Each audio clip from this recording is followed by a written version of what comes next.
Rob Perez, Action Network, here with Mike Conley Jr. It's your best season.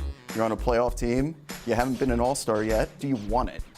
Of course I want it. Yeah. I think you're not being humble about it. No, I can't. I want it this time. I've tried to be humble, about it and hope to God that somehow it works out, but it hasn't. And it's to the point where I need to let everybody know I really do want it. I think it's like one of those deals. I need to close that chapter and at least get the opportunity, because there's been opportunities for me in the past that just didn't work out. And if this season doesn't work out, it's like, when will it? So it's Right. going to be interesting. I feel like we need a hashtag. What I thought the idea should be is one time for 1-1. I like that. You roll with that? I'll roll with that. Can I roll with that? You roll with Does that. Does it have your blessing? It has my blessing. If you do end up making the all-star team, who's going to be the first to call you, and what do you think they're going to say? Oh man, first one, I think it'll be Tony Allen. He's been my biggest fan of anybody. Like all the years that I didn't make it, he's telling the media, all this, why I should be there, and telling me every single day in practice and every single game, man, you're an all-star, you're this, you're that, you're top 5, you're top 10, whatever. He's just always been a guy that's pushed me and made me believe in myself in a different way. So I think that he'd be the first one to give me a ring. Have you felt disrespected by the voters? Not so much by your peers and the other players, but what else do I have to do? Did that sentiment ever, start coming through you after all those years of snubs? Yeah, it did actually, because like I said, I respect everybody who's made it, and they all deserve it. Right. But it's been times where, one year they'll tell me, or I hear that the reason you didn't make it is because your team wasn't winning enough. And then I'm like, okay, so next year we're the number 2 seed and we get 1 all-star in, while Right. the number 8 seed gets two all-stars in, or whatever it may be. And then I'm like, well, I did what you told me to do, so now what's the issue? And then it's like, oh, next year you broke your back, you're out for 12 games, so Right. you didn't play enough. So I'm like, well, shoot, It seems like there was an excuse. There's every always time. an excuse for why I don't make it, and I'm just hoping that I can just kind of check off every one of those boxes in one season, and hopefully that'll be the key.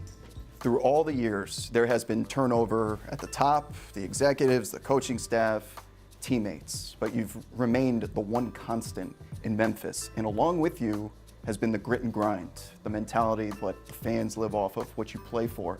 How has that survived all of these years? Why is this still a thing in 2018? Honestly, I think it's because it was a mentality and not a style.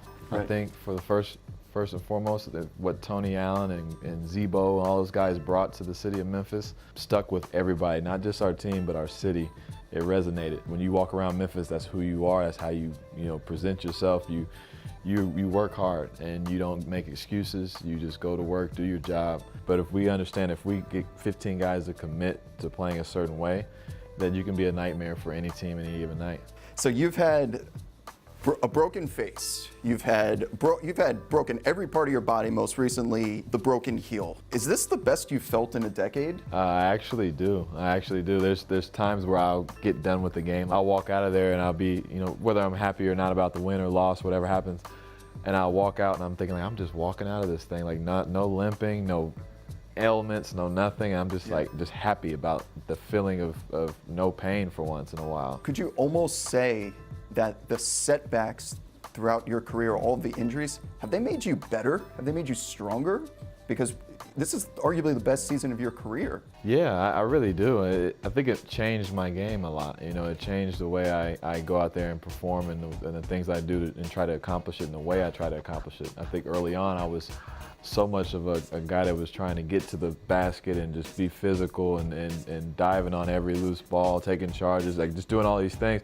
I still do them, but I pick and choose. Now I think I'm smarter with my movements. I'm smarter with, not over, exerting myself in situations, and because of that, I think I'm able to be more effective, in the games. If your career just inexplicably came to a stop today, how would you want Memphis to remember you by?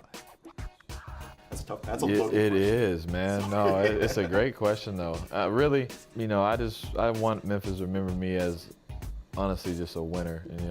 Somebody who did anything and everything, sacrificed everything, sacrificed my body for something bigger than myself, you know. I think that's what gets overlooked is I'm not just getting hurt walking around the corner. I'm getting hurt because I'm diving on the floor or taking charges, or I'm the smallest guy on this court, you know what I'm saying? Like, I feel like if they put your number in the rafters one day, it's got to be bloody. Exactly. It's got to be. It's got to have just take blood and scratches through the middle of the jersey, you know, whatever you want to do, make it look tough. But I just want them to remember me as that guy that did everything, you know, for the city.